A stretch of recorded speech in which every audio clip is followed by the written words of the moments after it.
working to prevent birth defects and help every mother-to-be have the healthiest baby possible. Join the March of Dimes. 4 questions that could change your life. How happy are you with your present job? Do you think that most people who work with computers are happy with their jobs? Are you aware that Control Data Institute offers different computer courses that allow you to match your interests? Would you like to learn how the world of computers could be your world too? Call 261-7700. Two's the one for a show you can enjoy with your whole family. Name your favorite junk food. Yeah. French fries. French fries. Ice cream. Ice cream. Potato chips. Pizza. Hamburger. Snack crackers. Nothing. Two's the one that challenges your quick thinking. Something that is rolled. Something that squeaks. Part of the face. Bam! For Family Feud weeknights at 7:30. Two's the one. For the first television news in the morning, watch Good Morning Atlanta. WSB-TV Atlanta.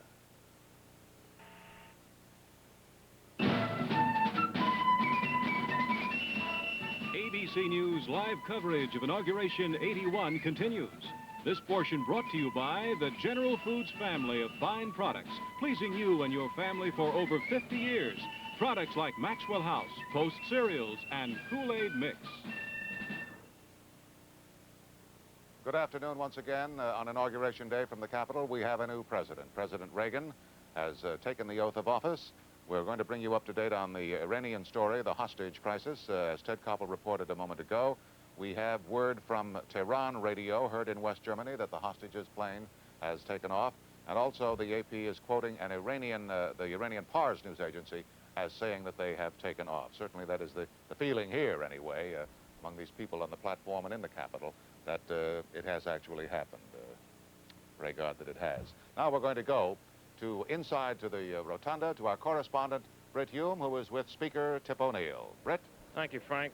Mr. Speaker, both our national news agencies, UPI and AP, and the Iranian news agencies as well, have now reported that the hostages are, in fact, in the air. Does that square with your understanding after you rode up here with the president? Well, we were riding up. It had to be about 11:30, I would say, when the telephone rang in the car and the president took the call.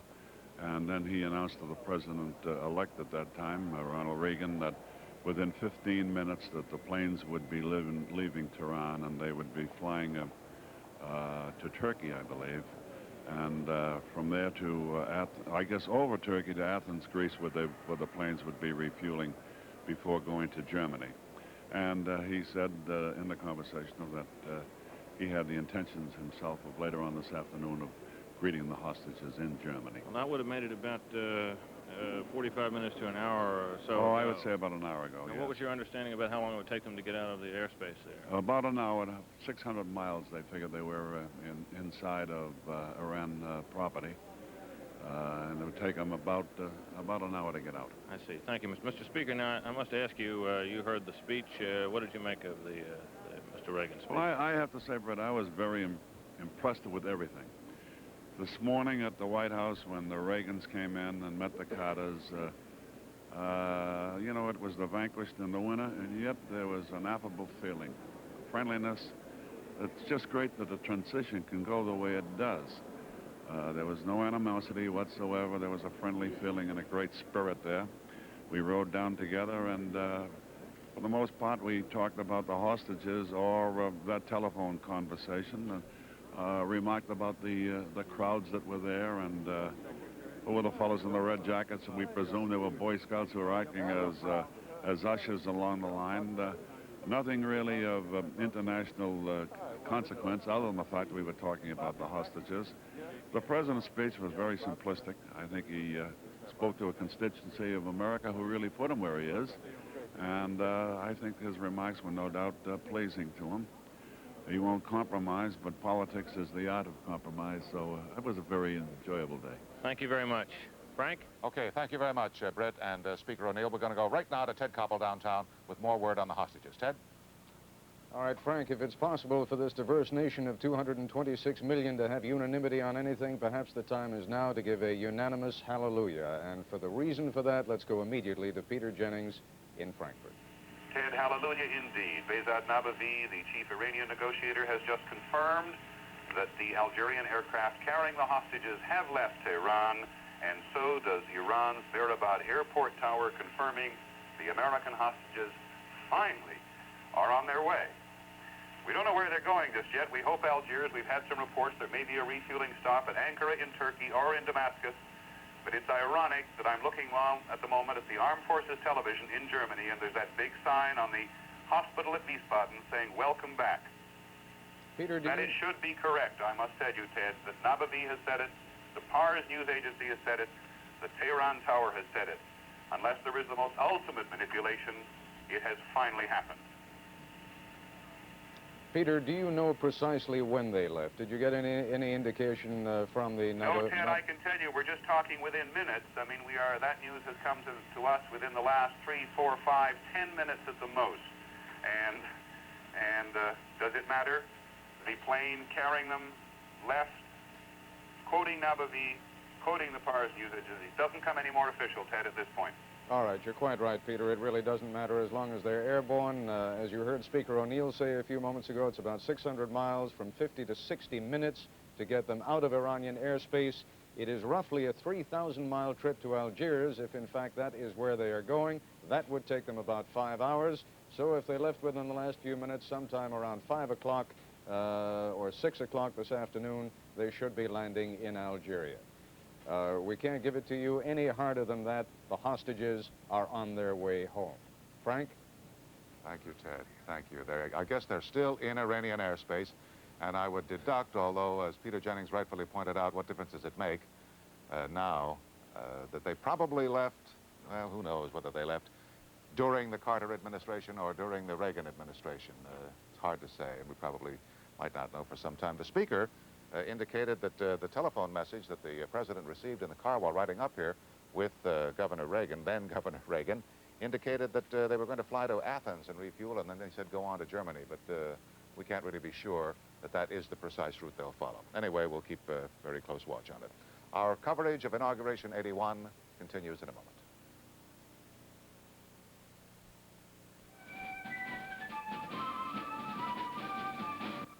I hate to admit it, but these pork chops are better than mine. They're crispier. But tender and juicy.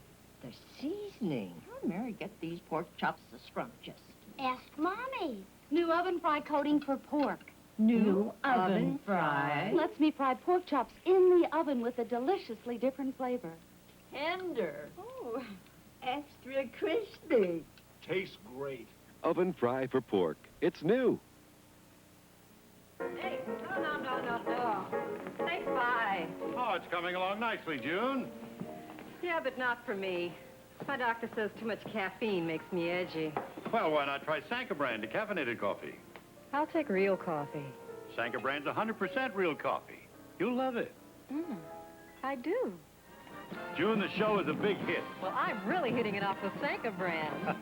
Sanka brand. Enjoy your coffee and enjoy yourself. Tuesday, the Fawn shows Potsy the Roast. Drive me wild. But he can't take the competition on Happy Days. Then there's trouble in paradise when an earthquake shakes up Laverne and Shirley. Come on, Grant, we don't know our own strength. Jack's reputation with the ladies forces him undercover. What is it about me? I don't know, but now I've got to find out. Three's Company. Then Muriel's old boyfriend hits on Jackie. When'd you find this out? And it's too close for comfort. Tonight, starting at 8, 7 Central and Mountain on ABC. Well, the sun has appropriately enough come out now and begun to shine once again on this beautiful capital city. I guess that's an indication of how the country feels, too, not merely about the inauguration of the new president, but about the glorious news that the American hostages on their 444th day of imprisonment, of kidnapping, have finally been released. And as Peter Jennings and Ted Koppel have reported a short while ago, they are on their way out of Iranian airspace. The Algerian planes have taken off with them, and sometime later on today, we're going to get a glimpse of them landing somewhere, and we'll know then much more about them. But the major news, the important thing here, is that they're free, they're gone. thank God. Now, I want to turn to our two correspondents who are with me, our guests in the booth here, George Will and Sander Van Oker. Both of them have been observing and studying the import of the President's inaugural address. I must say to you, gentlemen, that I thought after the very gracious tribute to President Carter for his aid in the transition and for his service to the nation, that Ronald Reagan sounded very much like the candidate all over again. He went right into his basic political themes that carried him here. Isn't that true? I think that's right. I think he thinks he won the election on that, and he has a mandate, and that 44 states are out there watching to make sure that he's true to this. Conservatives always have a feeling that they're going to be betrayed at the last moment by usually some are. second thought. That's why. And I think he re-inoculated 44 states today with pure Reaganism. It's said that he wrote this with his own hand on a long sheet of paper, such as you're using, Frank, on a flight to California, and I believe it. That was pure Reaganism. I think, in a way, he's went across the country all fall saying, and it's one of a quote that he used often, the spirit of America is still there, ready to blaze into life. He believes that the kindling is dry, the country's basically healthy. It's an anti-malaise speech, frankly. He's saying the president got it wrong. It's a healthy country. And what we need to do is give it some oxygen by lifting the blanket of government. I don't think I do, Sandy, and thank you very much. You're very gracious, because we have more information from Ted Koppel, and I don't want to delay that at all. Ted? Into, except, I guess my mic wasn't on. I'm in a position where I literally don't know what I'm leading into, except that I know that Peter Jennings has it. So let's go without further ado to Frankfurt and Peter.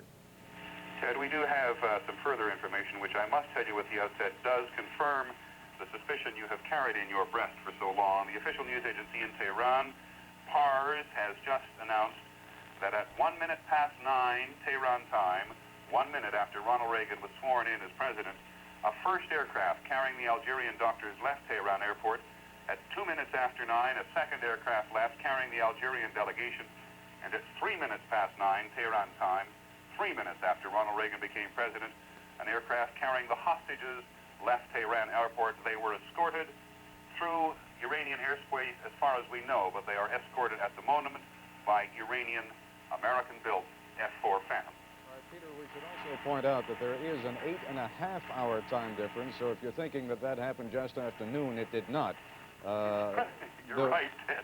The point that you're making, of course, is that it was just after President Reagan completed his inaugural address. It would have been at about 12:32, 12:33, and they were doing it deliberately. Frank, back to you on Capitol Hill. What an incredible thing, Ted, that it happened just moments after the Carter administration passed from power and the Reagan people took over. The president, it's going to take a while to get these things sorted out. The former president has arrived at Andrews Air Force Base. You see the honor guard lined up there. There are rather elaborate and appropriate departure ceremonies scheduled for him. He will, we believe, fly to Germany to see the hostages. There had been some confusion about that earlier. There may still be, as far as I'm concerned, frankly.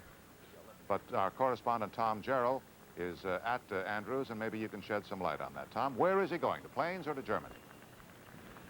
Frank, we believe he is going to Plains, but everything has been very much up in the air here. We've heard he's going first to Plains, then return here tonight, perhaps, and go to Germany.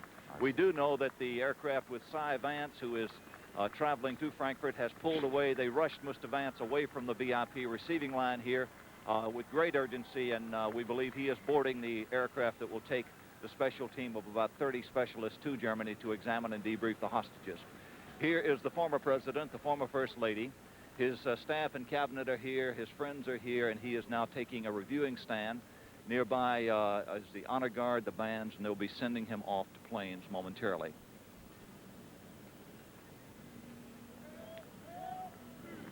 Vice President and Mrs. Mondale sharing the reviewing stand.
21-gun salute for the former chief executive. See Rosalind standing facing the honor guard here at Andrews Air Force Base. And Tom, I'm seeing on another monitor his successor in a room in the Capitol preparing to sign the first official document. Here is President Reagan. I'm happy to be taking this action in this historic room, a sign of what I hope will be full cooperation between Congress and the executive branch. This is a memorandum for the heads of executive departments and agencies, and then, of course, will be implemented by the Office of Management and Budget. He's signing the nominations for his cabinet officers, and it's just noteworthy to point out as you watch him affix his signature, he's signing at a table, I believe, that was first used by Abraham Lincoln. Now, I think we have seen him sign his first official document as president. Let's go back on out to Andrews Air Force Base, where former President Carter is preparing to get aboard Air Force One, not for the merely traditional flight home, but for the long journey that apparently will take him on to Germany and back. Yes, Tom. Go ahead, Tom. Frank, President Carter is now reviewing the troops, the honor guard assembled here, but also in some distance away, which you can't see too clearly on camera, is the aircraft with former Secretary of State Cy Vance and a team of approximately 30 medical specialists who are about to leave to go to Frankfurt, Germany for the debriefing of the American hostages. Mr. Carter here receiving a formal send-off, a 21-gun salute first for the former chief executive, and now he is reviewing the troops.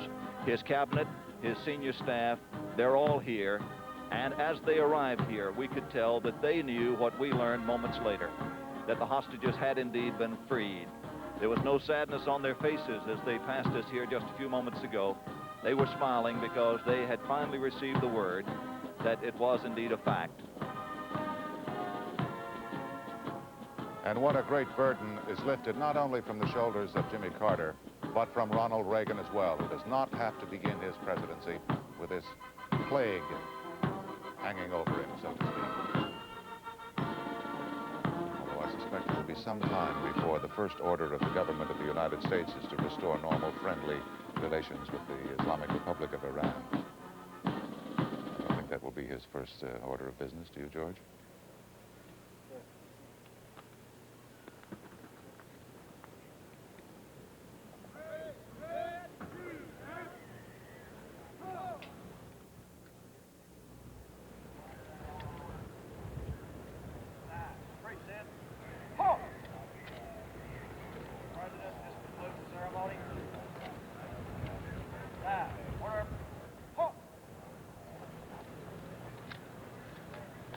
How many times has he received similar salutes in the past 4 years? On and off that plane at airports all over the globe. Barbara, have any thoughts on this? The band strikes up. Well, Frank, somewhat different thoughts. Just a moment or two ago, I telephoned Louisa Kennedy, who is the wife of now ex-hostage Moorhead Kennedy. And she is here in Washington at the State Department. She's been one of the spokesmen for the hostages' wives. And I said, Louisa, hallelujah, congratulations. And she said, for what? Has it happened yet? And I said, yes, it has. And we told her the news. Evidently, they weren't watching television, and the State Department had not told them. And this was how she got the news, was going to give it to the other wives, that her husband and the other husbands and sons were freed. She was going to have a fast press conference, and then we hope, if there is some time, and if she can collect her thoughts, come over here. She almost seemed in a daze. She kept saying, I can't believe it, I can't believe it. And it was, I must say, very moving to us to be able to say, yes, it is so. Frank? Thank you, Barbara. Tom, what's happening there? The Frank goodbyes has moved now, over to see the friends who have come to see him off. He is now very much had the farewell ceremony, and he is now saying some personal goodbyes to the lesser staff members and close personal friends that he has developed here in Washington during his 4-year stay. They've been kept behind the ropes out in front. There's a long red carpet where the official friends and dignitaries are waiting to send him off. But it feels almost like a campaign stop. The president, former First Lady, former Vice President Mondale waving, smiling, they're in a good mood. There's no feeling here of being downcast or outcast. They are in a very upbeat mood, smiling, shaking hands, and they're glad to see these faces of people who have come to help ease this psychological transition for any chief executive.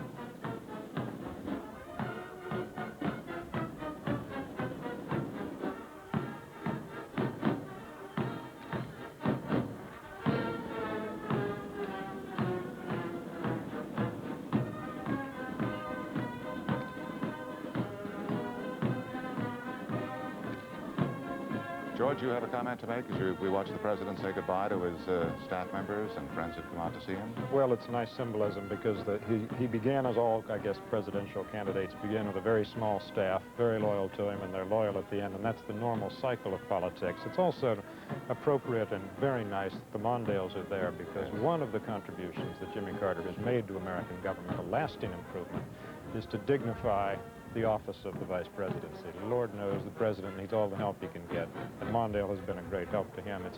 Finally, it's very interesting that presidents really do have to go, in a sense. They can't stay around the city, even though in some ways it could be their home. It was never much of a home for Jimmy Carter. Woodrow Wilson Sanders must have been the last president to stay in Washington. He was a sick and broken man. An invalid. I don't mean to be irreverent, but the one thing that the presidents really miss is Air Force One. There is something about having that at your command that is unmatchable in any other kind of experience that you're going to have. And presidents think they can run the country from it, some try. And one thing it didn't work for Mr. Carter very well as was a campaign plot during the campaign. It just didn't invoke the symbolism it was supposed to. But it is there's a rejuvenating process about it. A president can sit here and open the front page of the paper every day and see what a villain he is. He turns to the editorial page, and Herblock is had at him, and then he goes off. Oh, look at this. And he goes off to a foreign land, or even out into the country, and he's received with all the pomp, ceremony. It's a reminder that he's president. That's part of the problem, right? Well, maybe. They ought to read the editorial pages and look at Herblock cartoons a bit more.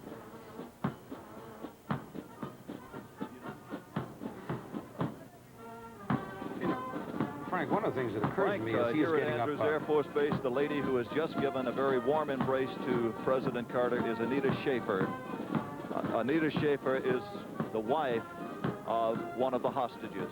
And that certainly was one of the highlights, emotional highlights of the send-off. She gave Mr. Carter a very warm embrace, obviously thanking him for the job that he has done and getting her husband out safely. That's the there lady are a lot of blue. cabinet members here lining the red carpet, a lot of former major dignitaries in Washington, but there will be no one who Mr. Carter will be more pleased to have seen and to have embraced than that lady. He is moving down the red carpet now toward Air Force One for the flight to Plains, Georgia. He is saying goodbye to his cabinet members and to his friends and senior staff members. A couple of those staff members will be traveling with him to Georgia, but by and large, most will go back to their homes here in Washington and prepare themselves to return to regular life away from the power of government. The front ramp to this historic aircraft, which has been flying presidents since John F. Kennedy. This very same aircraft, which will now take Mr. Carter back to Plains, Georgia. All right, thank you, Tom. We're not going to miss anything because there'll still be some time before the plane actually takes off, and not much is happening back at the Capitol here as yet. The Reagan luncheon in the Statuary Hall will take place shortly after he completes signing the proclamations, or the nominations, I should say, for his cabinet officers. But our coverage of Inauguration 81 will continue after this message and a word from our local stations.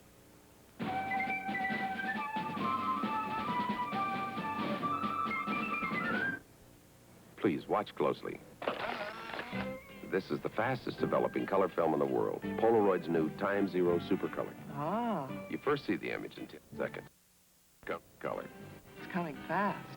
Look at that purple come up, and the red and yellow. And it's so sharp. It all happens in just seconds. You'll think your Polaroid camera's brand new. You know, you look a lot better there than you really do.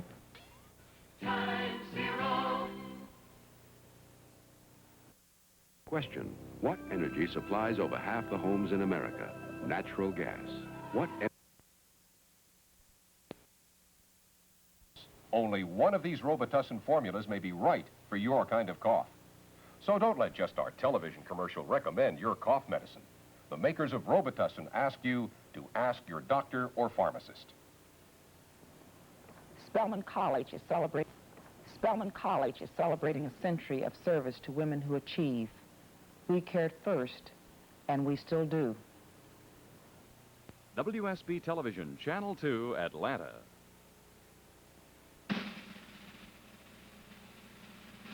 ABC News live coverage of Inauguration 81 continues.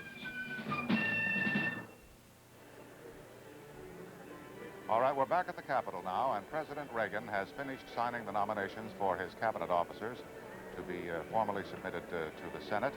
And I believe just before we came on that, was it Sam who was able to have a word with him about the hostage situation or not? I thought I heard him say something about crossing the border. And he probably, if I'm correct, he probably meant that he didn't want to say anything until he knew for certain that the hostages were across the border. Just to recap that for you once again, we have now been able to confirm from the PARS news agency and through our own sources, primarily Peter Jennings' contacts in working out of Frankfurt today, that the planes with the hostages took off, and we understand it happened at 3 minutes. Can you believe this? 3 minutes after Ronald Reagan took the oath of office at 12:03 or so Eastern time here today. Mr. Reagan has now finished his first official act as president, signing those documents for submission to the Senate. All but 2 of his cabinet appointees have been confirmed by the Senate, and he will now move to Statuary Hall, where is he in there now? No, he's not in there yet. He's in the great rotunda of the Capitol. He will move into Statuary Hall for the luncheon, and for the first time we're going to be allowed in there too, that is the television cameras, for at least a portion of the luncheon. We'll get the toast that I understand will be offered at the conclusion of the luncheon. There is a, he's a tourist, isn't he? Oh, look up there, Mr. President. It's quite a sight. It's quite a sight, and our intrepid director is going to take the challenge and take you right up there. Way to go, Mr. Forty.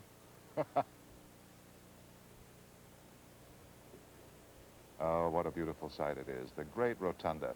And on top of it, of course, the Statue of Freedom, or Freedom Triumphant, as the designer of the statue wanted to call her. Most people think the statue on top is an Indian. Actually, she's not. Well, he's waiting for the cue. You know, there's an elaborately prepared scenario for all their movements. Here is President Carter, former President Carter.